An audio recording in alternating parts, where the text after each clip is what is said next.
An initiative of the Greater Des Moines Partnership formed in 2007, the Business Innovation Zone, the BIZ, exists to connect entrepreneurial needs with qualified resources and to provide guided professional and business direction. The BIZ helps entrepreneurs maximize their successes by helping them navigate resources, strengthen knowledge, improve skills, form strategic alliances, and secure proper capitalization. To find out more about the BIZ, visit www.bizci.org. Let's get started. Andrea Hansen and Jared. Jared, I'm going to butcher your last name. Mollenhauer. Mollenhauer. So yeah, you have to butcher it. So welcome to you both. Thank you. VenueFox. Maybe you could start out by one of you just telling us a little bit about what is VenueFox today, and we can kind of back on to where it's come from, but start out with what it is.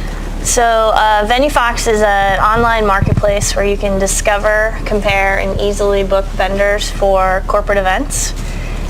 We started out much more broadly than that, but now we are a lead generation site where companies list their services, the event planning services on our site, and we make it very easy to search and then for people planning things to book them and book appointments to get more information. So we try to give a very qualified lead to a business and make it simple for somebody who is a do-it-yourself kind of person planning a meeting or a launch party, or Yeah. So who's a kind of your perfect customer? What would they look like?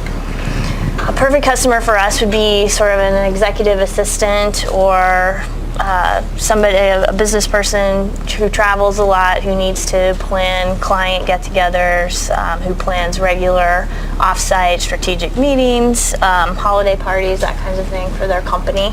So we're really focused on our marketing of executive assistants and support staff for small to medium-sized companies. Right. Okay. Mm-hmm. How did you fall into this? What made you decide to do this? What told you this was an idea worth doing? VenueFox in general? Yeah. I come from event planning, and it's painful to... So you're solving a problem I'm solving a problem I know well and I've had in the past, and multiple... I planned my own wedding from out of state back here in Des Moines, which was difficult, and then also plan corporate events as well, which are even more difficult because there's a lot riding on the problem. I mean, you need to make certain people look good when it happens. There's a goal typically in the event, and so you need to make all those moving parts come together smoothly, and it's stressful. So. Yeah. So it's just a matter of, so is the problem you're solving finding the resources you need or bringing them together? Finding the resources. I when I started kind of tackling this problem and then Jared joined in, it was sort of, I had my sort of top 10 places that I knew around town. People would come to me and say, you plan a lot, you attend a lot of events, I need to have a cocktail party for my law firm, what should I do? And so I kind of was dispensing this advice, but I knew there was a lot more places out there that were new and up and coming and needed it was like hard to find them if you're not in the SEO game. You can't get on the top 2 pages as a new company. Well, I was going to ask you, so the first reaction would be, well, just Google it, right? Right, yeah. So how many venues are there like in Des Moines? How many legitimate venues might there be that you would say should be accessible? And how many of them are sitting on the top of Google? Well, we have over 500 services identified in the Des Moines area, and I would say of those, probably 200 are legitimate venues that could be monetized or that we would see as suitable. I mean, even a space like this has potential. Yeah, and this, by the way, happens to be a for rent venue. So yeah, okay. So literally, Google isn't solving the problem. Not at all. Okay. And websites, even if you have a website, if it's not like there's one just down the street that I was just looking at their site the other day, and they don't put their maximum number on their website of how many they can hold. They just price it at 250 and above, but it doesn't give a max, so it's hard to, so you still have to play the game of trying to figure out if they're suitable. So we put all that information up front on the listing. So you have to help the venues market themselves. Yeah. I mean, we have a DJ that if you looked at his name, you wouldn't know he's a DJ. And his website is horrible, so we're helping him. Third-party marketing. Yeah. Along with venue. So how did you guys meet? Jared, how'd you guys end up connecting, and how did this get started? Well, my sister's a hairstylist, and That's totally connected to yeah, totally. startups. Okay. And, And he has a lot of Say no hair. more. Right. Yeah, I can tell you need that. Right, we got a similar haircut. You have more hair, dude. So Andrea has been sitting in my sister's chair for years, and Andrea had, I guess with a hairstylist, you share a lot of information. 2.5 hours to get this. The social experience. Yeah, no doubt. Talk a lot. And so she had this idea that she'd been mulling over for a while, and she needed somebody to help her out. My sister was like, I might have somebody that can help you. And so we went to coffee one day, and I just jumped in right away on it. So what was that like? I mean, we were talking a little bit beforehand, but what was it like to have someone partner up that you don't know? What do you think of that? It was, we both were very open to it right away. I don't think we sort of tried to get to know each other and then just sort of demonstrate by action that we were committed to this. And we started meeting, working right away, and that was impressive. Like, Jared is just all in. But we then started talking around town, and Brian was supremely helpful in giving us some advice on founder stories. And so we knew we needed to legally set ourselves up for We signed the prenup. We signed the prenup. Yeah. So we set ourselves up with a vesting schedule of specific milestones that we individually would meet, and so we were both protected in that manner. Right. Yeah. So in that So- especially in the first year, because at some point if we just met a disagreement that was a deal breaker, we needed to have an out where that person didn't own a permanent equity of the company on something that they weren't going to contribute to anymore when it was so young. That is such a big deal because we've seen Brian's over here going, Brian has some personal stories, I have some personal stories, a lot of us do, founder stories where you go in with the best intention with other founders, and then only after you're connected do you find out they don't work very hard, or they don't work at all, or they work differently, or whatever. So my saying is your partnership is a guaranteed divorce. It's just how you manage the divorce. But so you guys did do the smart thing. You're one of the few I know that actually did the smart thing. Right, and we're not 50-50, but it's close, but enough to where, somebody's Yeah, I don't think the there's a tiebreaker. percentage, man. It's more knowing, isn't it? I think. Yeah, it's just having the comfort that, we're both working together for the same goal, but in case somebody falls out, that, Yeah. Especially they're not gonna early on. take it out just from under not you. knowing each other, not knowing how now we're 2 years in, but There is nothing worse than writing a check for some of your equity money to buy out a partner who didn't do it. And I won't even look at the person who's smiling right now in the room who had to do it, but there's nothing worse. There really isn't. You mentioned when I asked what VenueFox says, you said, what does it do now? So tell us a little bit about the lineage. Where all have you been with VenueFox? How long has it been going on? Where did it start? And tell us the story of how you got here from a product and what it does standpoint. I'll start out by saying 2 years ago we started going down this path of we have to create a website. And so this is going to solve the problem of connecting vendors with the general public planning events. And so it was super broad. We said we can help people plan birthday parties and kids events and weddings and all these. We just thought of everything.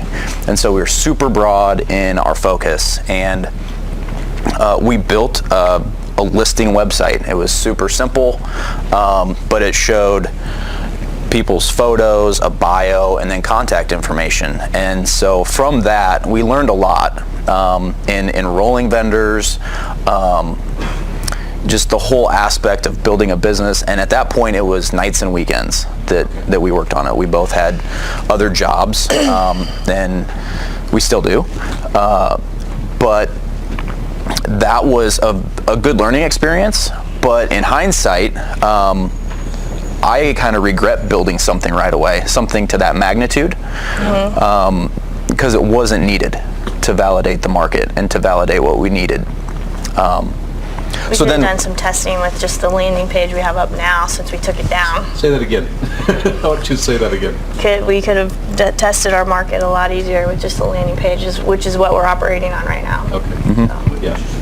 What? Testing the landing gear. We literally right now, we took down the site we spent thousands of dollars on building in the wrong platform, and we had to start over when we came out of the accelerator. And we have right now, in place of that site, is a landing page, which is getting far more traction with some simple Google AdWords and Facebook ads than we ever had before with the original site. So we are very much MVP right now, but it's working way better than the other one did. So when we went into the accelerator, even before getting accepted into it, we had a plan of action that we were going to go and rediscover our customer, find out a little more what they want, what they need. Going into the accelerator gave us the opportunity to really focus full time, in addition to all the curriculum and stuff that they gave us, and we really had the opportunity to dive in and see not only what the biggest need was for users of the website, but then also the biggest needs for the vendor. Which it was great that they both had a very similar need, but like I said, the users, the type of events that we thought would be the most popular were not. So the business need was much more important for our users than kids' birthdays and weddings. Yeah, we underestimated us.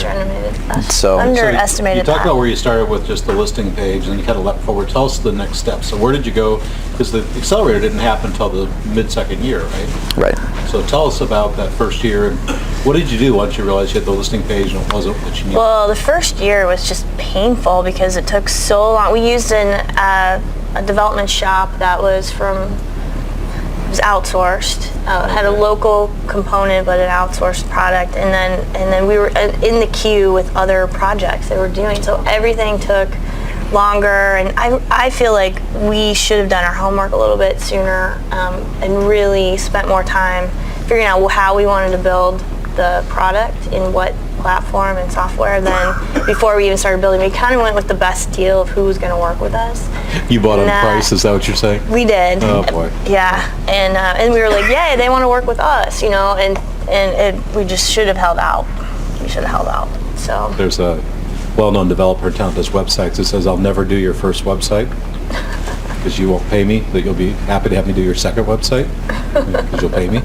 So that's true. And the person we were working with, that person has since also decided they don't want to work with people like us. They want to work with agencies that have a design built and the whole thing. So we learned a lot from each other, and it's a done deal now. So did you go from that landing page or from that website straight over to the accelerator? Was that the next step? That's what we had up and running, but we continued. It was buggy. It was fragile. It wasn't working properly, and so we never could quite get it.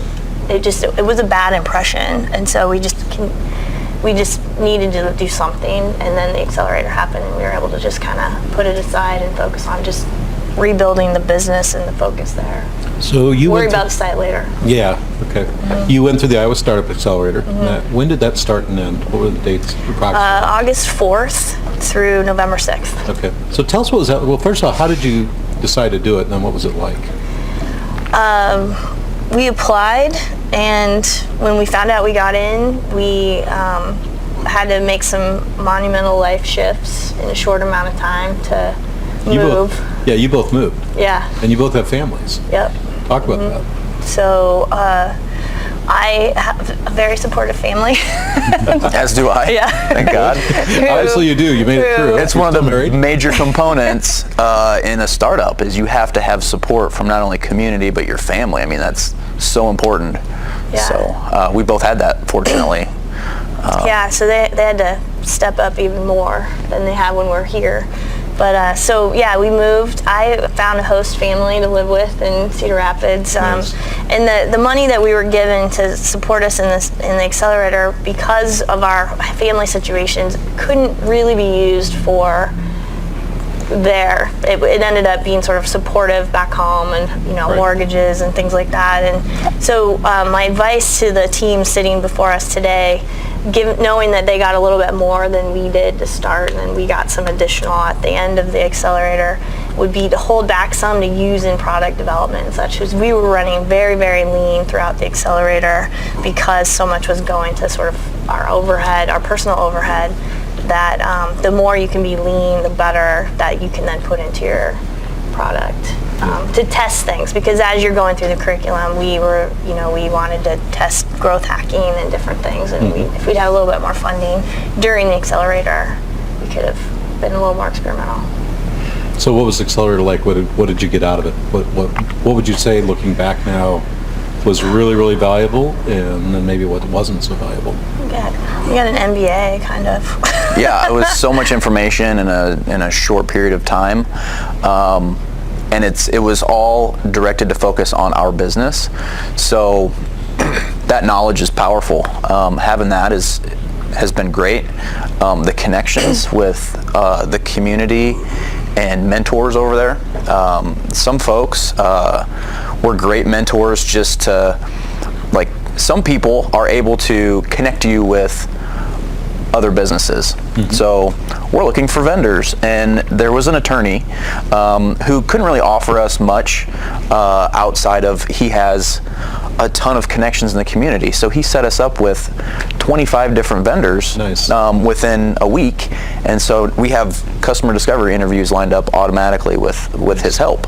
But then we also were able to find domain-specific advisors that have experience in the events industry, and that has been powerful. I mean, that's what I always say. I don't know if you have anything to add to that. No, it was, I mean, just to have them kind of lined up, knowing they were committed and that you could call on them just because you were part of the accelerator, just saved a ton of time of trying to network to that next name. Right. So that was really helpful to just have that door kind of open already.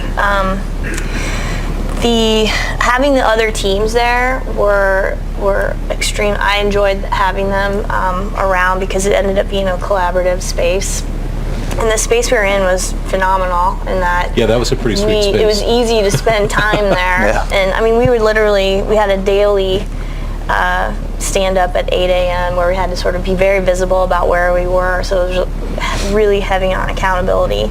And then we would have sort of a morning session, and then afternoon for customer discovery, and then twice a week there'd be an evening function or somebody to learn from. But as the teams were getting going, you kind of knew what people's strengths were, and you could call on them to get advice. Like, there was a couple of guys who were really good at Google AdWords, and another person who was really good at other tools that they were using to kind of. So you were able to discover strengths within the class that you could leverage. Yeah. I mean, that experience, and there were several marketplaces. I mean, we were a marketplace product, so to have other people trying to build a marketplace too in different topic areas was great, to just lean on what they were experiencing in a global sense. But what didn't work? I'm just curious. No negatives to anybody, but it's just there's always something that works and something that doesn't.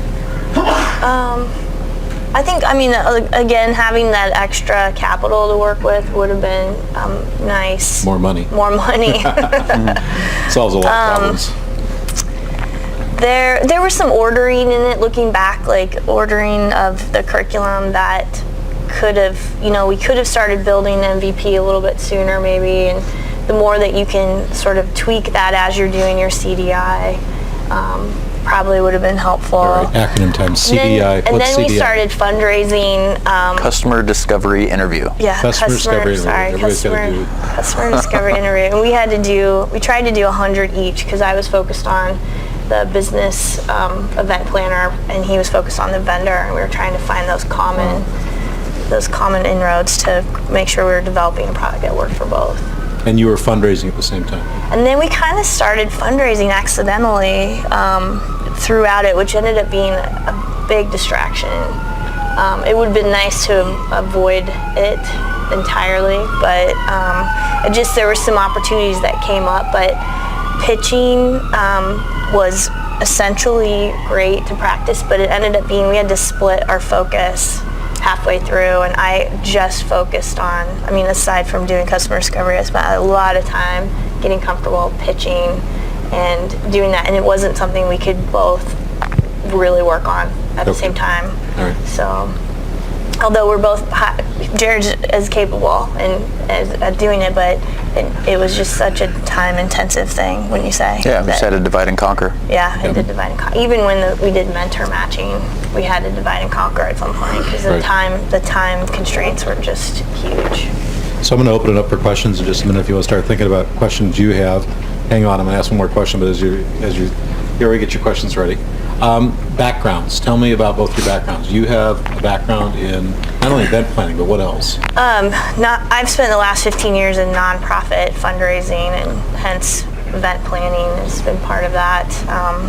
Both for universities and hospitals. Done a lot of fundraising and nonprofit. Jared, what about you? What's your background? My start in the corporate world began in sales, and I was a sales supervisor briefly for a telemarketing company, and then I opened my own insurance agency, which I ran for about 7 years. Took an executive position for a commercial brokerage, which I did for a couple years, and then started VenueFox. So I've pretty much been quasi self-employed since my early 20s. Okay. So, All right. yeah. All right. Questions? Someone in the back. I think I heard you say earlier that you still have another job. Yes. Second job, yeah. Second job. What is your, I suppose, growth track look like right now, and what kind of revenue model do you have currently? Go ahead. My second job is like I bartend sometimes on the weekends. So I do it not only to stay connected with the events industry, I also occasionally work for a catering company as well, just to fill in when they need help.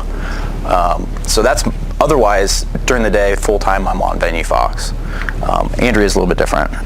Yeah, so we got some additional funding coming out of the accelerator, but it wasn't enough to keep us both sort of on it full time. And knowing that we needed to go back to the drawing board with our product, I was able to go back to my old job and continue working at that one while we build. And then we're in the process of fundraising right now, and so at a point, I will try and exit that role and go full-time once our product is working and then we're selling it. So There's a good question. The second question there is, what's your revenue model? How do you make money?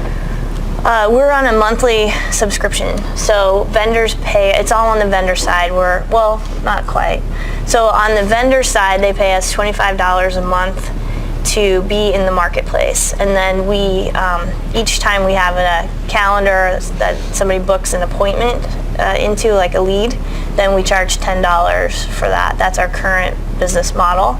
There's an additional piece to it where we're finding that a lot of people just through our landing page are calling and, they contact us and we need help with our event, and they don't even want to do the lead. They don't, I'll give them the leads and they won't even want to make the calls. So we're monetizing that piece of it and calling it concierge service, where we'll do that hand holding and appointment setting for them for a fee. I'm sorry, I just have one quick follow-up. Is there tiered pricing for different segments? No, it's $25 per month, and then $10 for every appointment for vendors. Mm-hmm. And then users can use the service for free, or they can pay $100 to use our concierge service. Mm-hmm. And that's where we connect them with those vendors.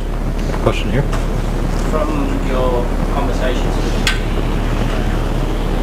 event planners, are they giving you an indication that they would like to be able to actually, rather than just having a lead, but to book a room and possibly make payments online, see images of how many seats and that sort of thing? So just to restate the question, maybe we can hear, but the question is, have any of the vendors asked for more? Have they asked to go beyond Organisers. the organizers? Package events.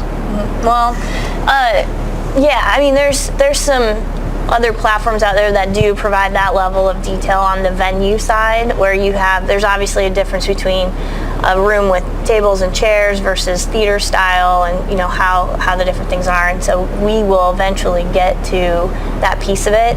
The booking, the automatic booking, we're not focused on right now, but it is a goal to be able to offer that for venues.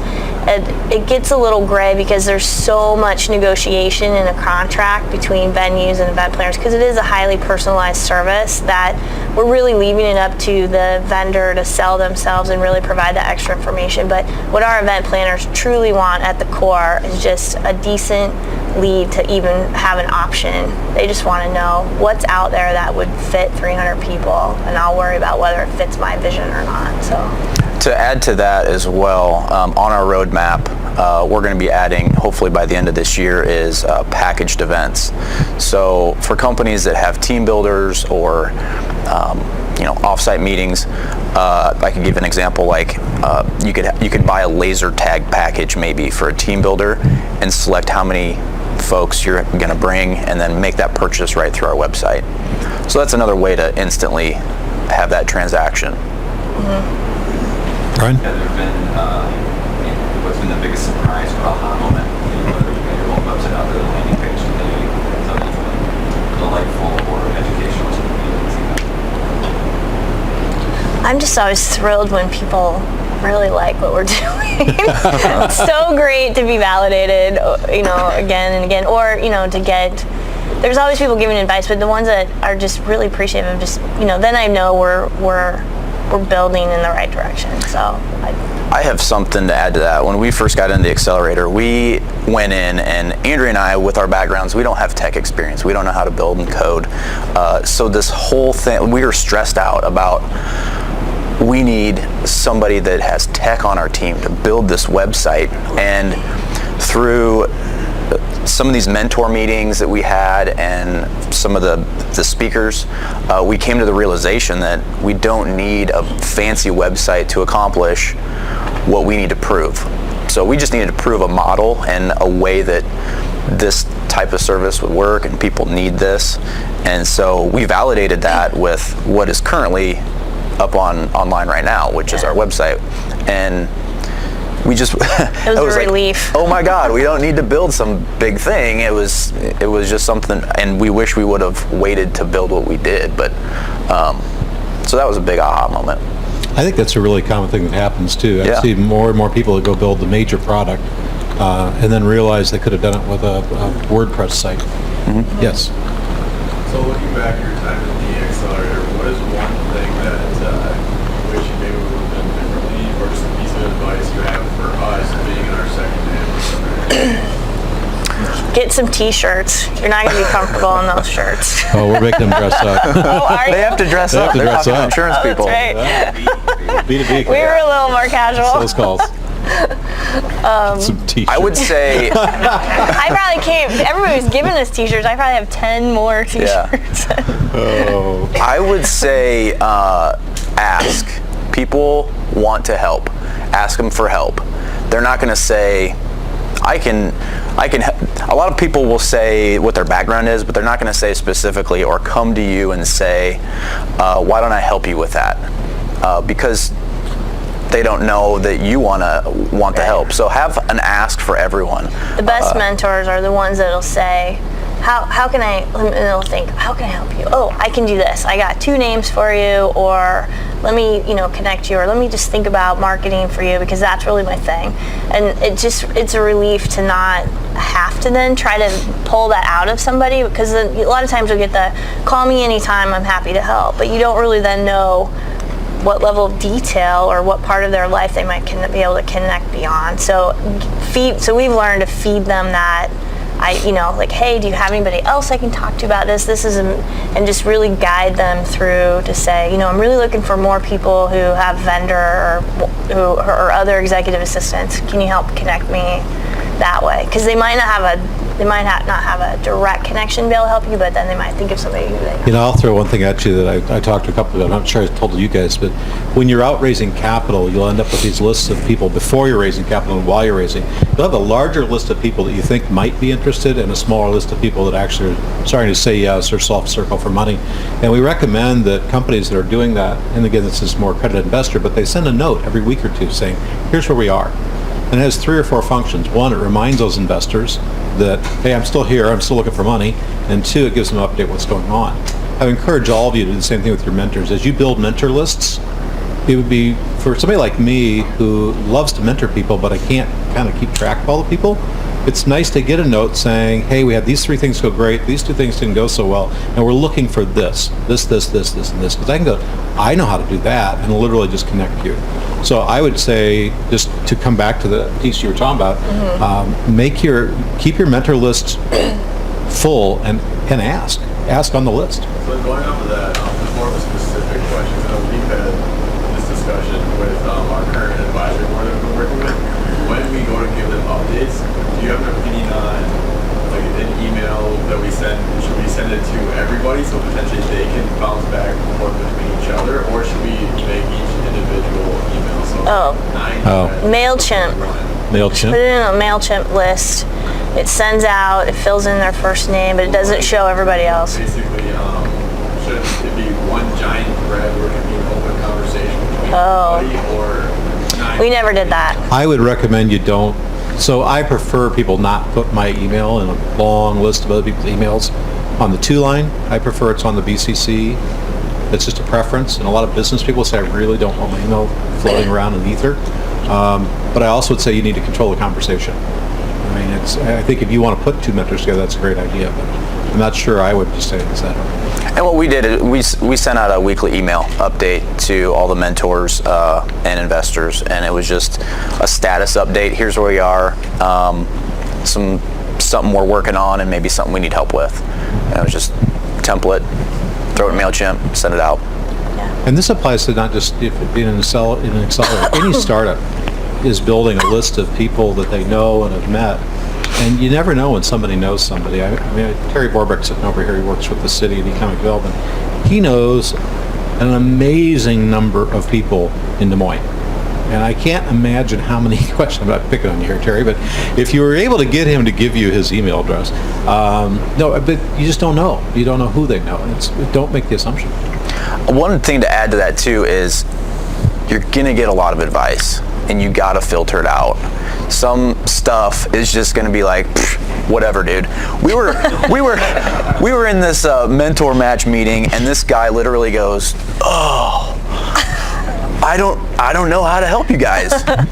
And we're like, "Okay, peace out." It was like no big deal, but just know that you don't have to respect respect people, not every meeting is going to be respect it, but don't necessarily follow through. You don't need to follow through with every piece of advice, because it's going to be information overload. Mm-hmm. So, yeah. How did you structure your pitch?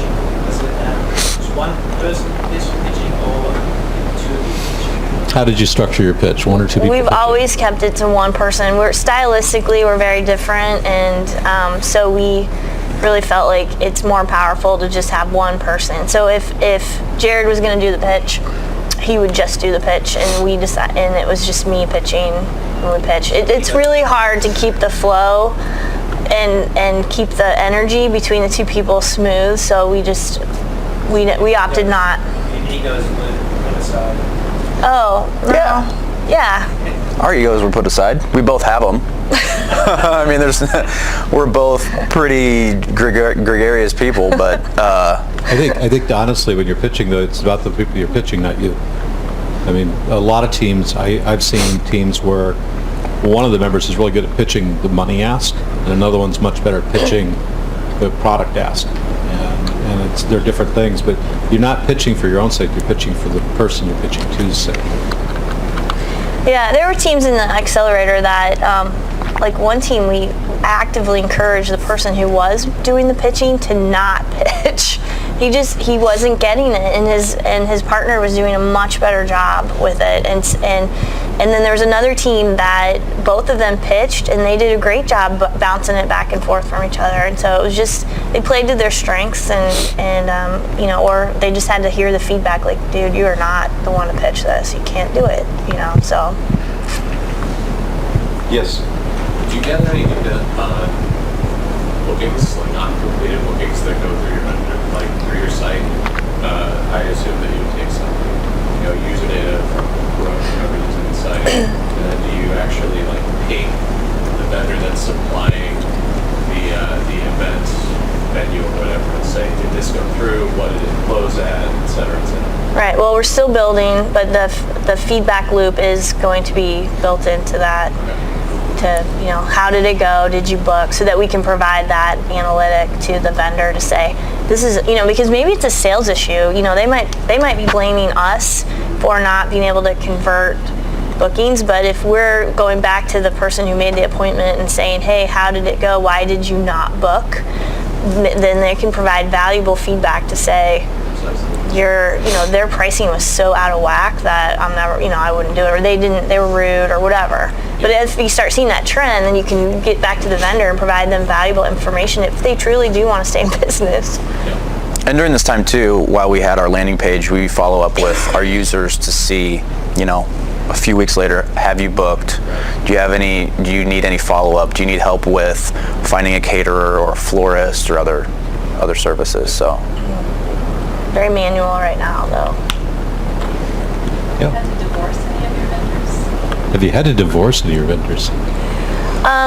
No, there's some that we're not even recommending. I mean, just anecdotally, we know that they just don't respond. From a corporate, if we're going to manually do this recommendation right now, and we know it takes them a week to respond to a lead, we're just not really offering them up right now. So. And you'd be amazed how many times with businesses you're going to find that is that they get a listing and they say, why doesn't anybody call me? And you have to tell them because you won't answer your phone and you never return calls. Yep.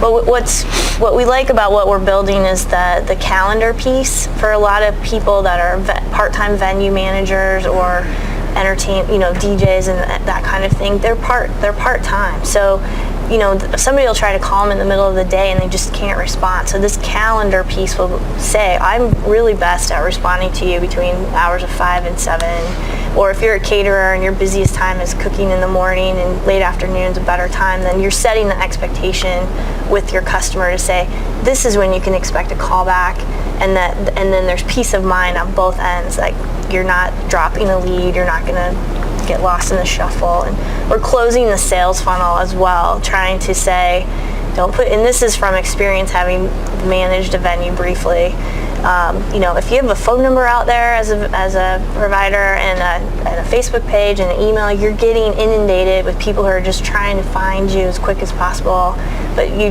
don't even know where to start, and it's overwhelming from a vendor service provider side. So we're trying to say, close your funnel and put them all into this system, and then you can systematically address them.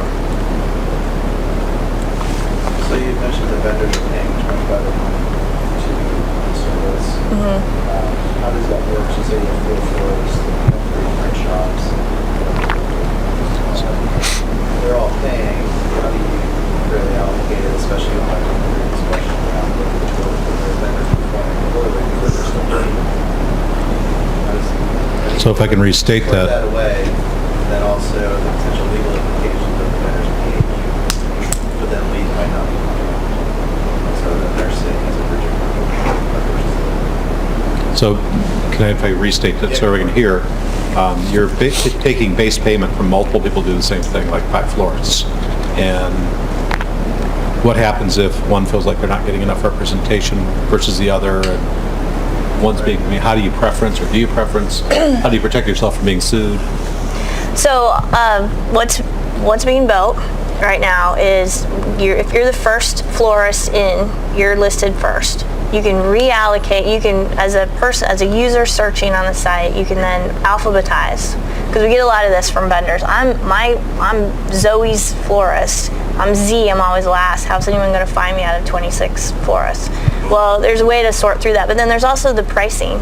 So we have the ability to sort by budget. So if Andrea's florist charges a minimum of $300 to take a call, and somebody else only charges $25, then you're going to have more matching that way. So it's not really a breach of contract when you're just saying, you're in our marketplace, here's your style, show us in photos, show us where you are located. I mean, there's all different factors on, they're just getting found. That's the biggest thing, is like beyond the Google search. Is that answering your question? Yeah, I was just a little puzzled because it sounded like you were actually making recommendations. Right now we are manually from our landing page, but we won't. It'll all be this automated search. It's a marketplace listing. Yep. You pay your money for ads. It would be we compare ourselves to the travel industry a lot, where if you're looking for a hotel room, here's the options. Yep, exactly. So when you're doing the automated booking process, and someone says, I don't want to do it, I want you to do it for me, or you just, you're not necessarily giving preferential treatment, it's really more about cost than probably. It's just calling them back, holding their hand, saying, what are you planning, what are your goals, and just having a more personalized conversation, and then us saying, well, from what I hear, we think these venues will work for you, and then go ahead and book those appointments, and then they have to do the contract. But Service. Are people utilizing that more than the manual? a lot of people tell us they will use it. I mean, it's an easy thing for us to turn on and do it. We're not charging for it yet, so. Yeah. Do you feel like $100 is enough for that service? Because that's a pretty incredible service to just say, all this formula for me. It almost seems like that's a whole other level of service. Well, it's limited. So you would get email and phone support, an initial conversation, some leads, and then beyond that, sort of a hands-off kind of, like, we're just your safety net, because event planners could spend hours and hours in the involvement. And so at that point, if that's the case, and it's clear in our concierge sort of guidelines, this is what you're going to get and can expect, but then we know beyond that there's certain things that are not scalable in that price point, and that's when you start connecting them with a professional event planner saying, well, it looks like you're going to need day of support, or you're going to need somebody who's feet on the ground in this town to really help you and maybe meet with you in person. So let's connect you that way. And that then becomes a vendor relationship beyond VenueFox. Do you have event planners on your site? Mm-hmm. Yeah. Do you anticipate ever taking a big on concierge service? I call you, I say, I need these kinds of vendors, and you say, I recommend these, and then you charge 20% of whatever that contract ultimately becomes. We've talked about it, but we're not going to touch it yet. It's political. Just to follow up on that slightly, I know how much my catering costs for my wife and I's wedding. To give somebody a lead and only charge them $10, at least from the salesman part of these, says you're leaving money on the table. Mm-hmm. What? Yeah. Do you want to tell them why we switched? To that stage. So the way our website is currently set up is the model was going to be, we're going to give you this lead and we want 10% of whatever you book. So the vendor was going to pay us 10%. A lot of them were saying, okay, I'll do it. But they had a lot of questions and it wasn't as clear. Additionally, we would have to create an invoicing platform where that vendor would invoice the user. A lot of them already have something in place to bill people or collect checks. So through additional customer discovery, we kind of made the determination that this isn't the best model, because not only is this person going to have another step through our system to go back in and then invoice somebody when they already have maybe an invoicing platform. And in addition to that, if they end up booking a service with a caterer that's not in our system, but we set 4 appointments with them with other caterers, we get 0. So the model then changes now to where if they make 4 appointments and they end up booking with someone that's not in our system, we're still going to make $40 from all those appointments that we set. So it's kind of like right now we're building something that a vendor can set it and forget it, and it's sticky enough to where they're going to pay for it because we're going to provide value. And then the other thing too is this was a way for them to go around our system. So they get a lead from us and they bill them or they collect a check and they don't send us the 10%. How are we supposed to follow up on that? So that was something that was also very evident. And we were relying on that caterer to make the sale on our behalf.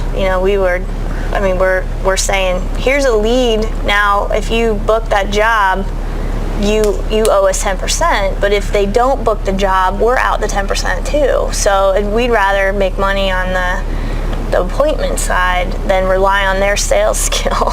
Is it possible to do both? Yes, down the road, we could, but the thing is the reason we changed from the 10% to the $10 per appointment was we're able to still deliver on our value proposition. We want people to be found and book appointments and get new leads and get new business from avenues that they didn't have before. And that's what everyone wants. So with the appointment system, we're able to do it in that regard. The 10%, it would still be able to be accomplished, but we both felt that it wouldn't scale as quickly. So I can tell you as an advisor, the second they started handling the money, so if I send them, if they just were to be able to give me one bill for everything and I just paid them, which all sounds good to me, the liability mix gets really, really wild when some vendor doesn't do their job, doesn't show up, the venue's not ready. Suddenly these guys are in the middle of the liability stack, and where their value wasn't managing vendors, their value was referrals. And at the end of the day, it almost becomes a paid referral platform. There's no way to look at it. Yep.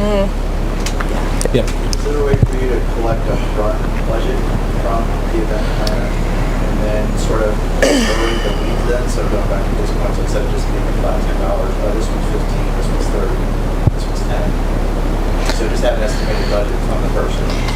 Like a variable price model? Exactly. Well, And then you have additional data on, these are important customers that we want to care about as well. You might want to give them a call.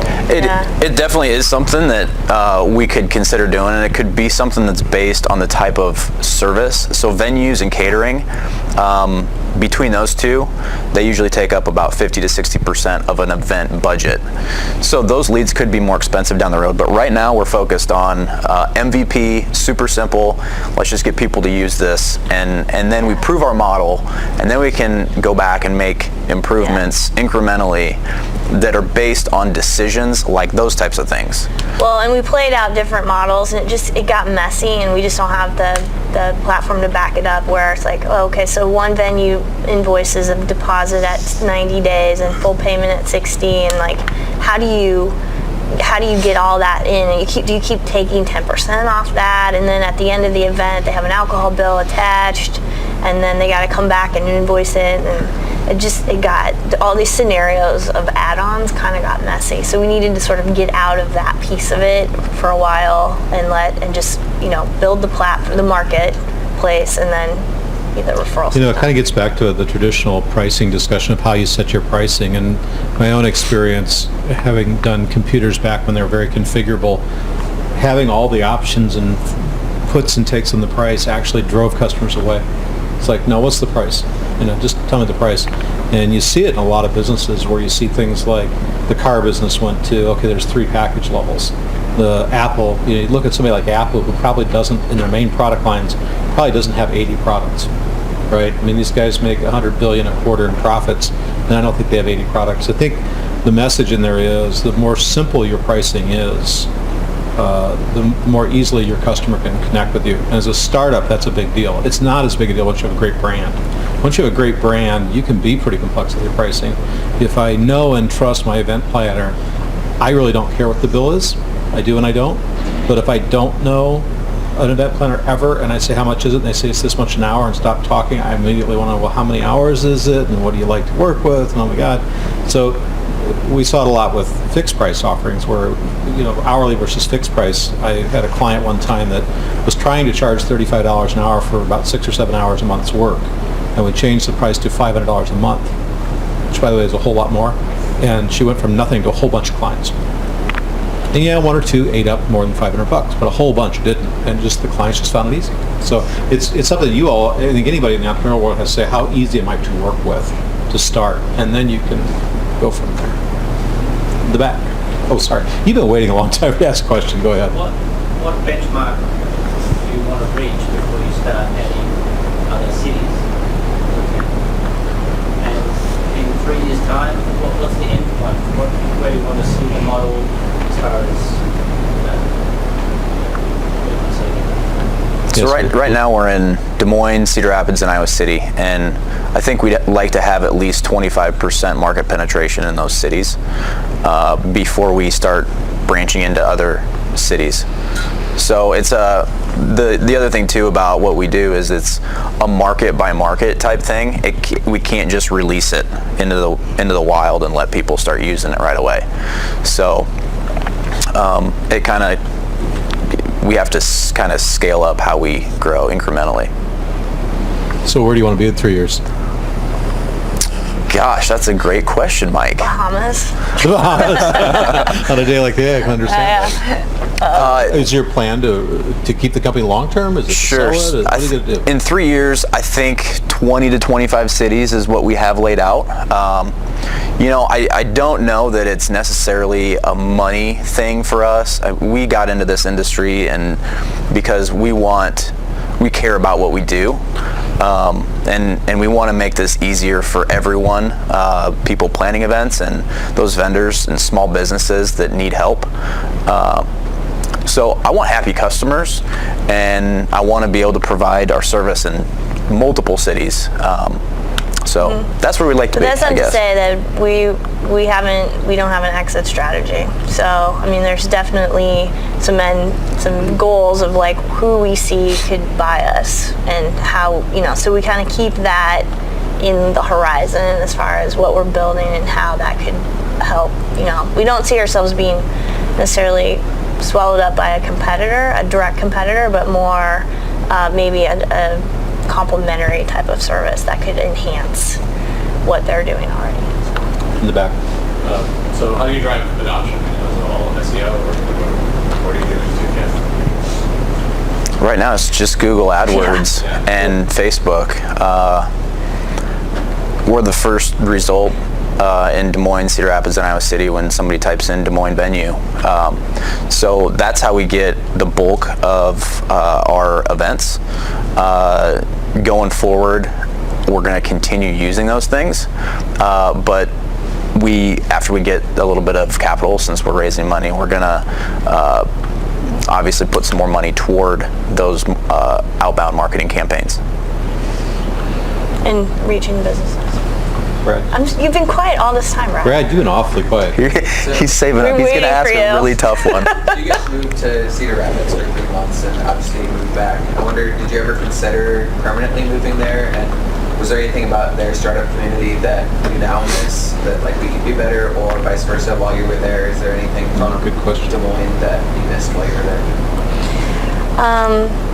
I loved the Cedar Rapids startup community. I thought it was amazing. I thought it was really collaborative and open, and that was just from, we were in that co-working space, and we're not at Gravitate, so I can't compare, but we hope to be, and but there was a lot of value in that, and then I loved how the 1 million cups was formatted there as opposed to my experience here, and the space was awesome. I mean, I loved. They had a full-blown commercial kitchen, tons of refrigerators. They had ping pong. They had foosball. They had video games, and all kinds of room for activities. It was great. I don't know how many millions of dollars that building cost. Oh, they put some money into it. Yeah. And you guys had a 15,000 square foot space. Yeah, it was massive. So that was cool.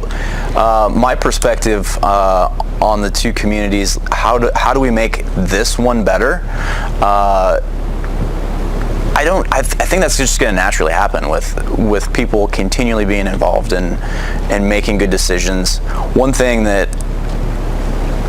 I can't really speak being on one side of the fence, but it would be great to have more investors involved, and not so much to the point where they're throwing money in, but when they're able to give some advice. There's not a ton of active early stage investors that some of these companies, they only need a few $1,000s to get something going and prove a model, and I just wish there were more deeper pool, like Built by Iowas out there. They're a good example, I guess. So yeah, they're pretty cool. I mean, given our family situation, it would have been too much to really truly look at it as a permanent move. Is there anything they could have offered that would have made you move? Obviously, they threw you $10 million. You would move. Yeah. If that was the stipulation, sure. Yeah, I mean, sure, but I'm glad they didn't. I mean, I'm perfectly happy here in the community that's here. I feel like it's a smaller community there, so there's more people showing up at the opportunities that there are, because I feel like the ones that we host here tend to just be almost like the same people, and there isn't a lot of new blood involved, and it's like, I don't know how to fix that, but I feel like we need more cross-pollination as far as like how to get more people involved, or maybe it's changing the whole startup language to say it's not really about a startup, it's just about entrepreneurship, and helping people feel more welcome to those events, and almost like having a host or something that comes in and goes, hey, you're like a church, the welcome committee that comes in and says, hey, I haven't seen you here, and it's kind of their job to bring them in and introduce them. I don't know how to fix it, but I feel like there could be a little bit more openness to those things. I mean, I remember the first time I came in, it was really intimidating. So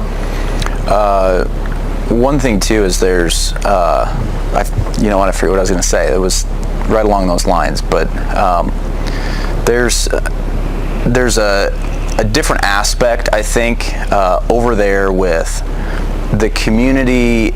They have the Iowa City that comes up, and they're always moving events between Iowa City and Cedar Rapids, and here it's a lot of the stuff is always the same places, so that might have something to do with it, but yeah. We have time for one more question. Let's tie it off. Yeah. How'd you get past the tough spots? Are we past the tough spots? still in it, man. How'd you get past the tough spots? It's a roller coaster, it really is. Stay happy, stay confident, believe in yourself. When Jared and I are both in a like, if he's in a low, I'm usually we like yin and yang each other constantly. Like one of us takes the role of finding the positive in the moment if the other one's down, because if we're both down, it's tragedy. So and then we truly respect each other and fight fair. So when we have disagreements, it's not personal. We talk it out. So that's been a huge plus for us. But we just keep our motto is keep showing up. Well, another thing too is you're gonna suck at whatever you do until you're good at it. But you keep trying and you learn, and that's we have to credit Hal Factory with that one. Yeah. One of the ISA team, they said we're gonna have to accept you as a small business owner. You cannot be good at everything right now. So their motto is we're gonna suck at that until we don't suck at that anymore. And it's so true. They're good at a lot of other things. Well, Jared and Andrea, both thank you for coming. I really appreciate it. Yeah, thanks for having us.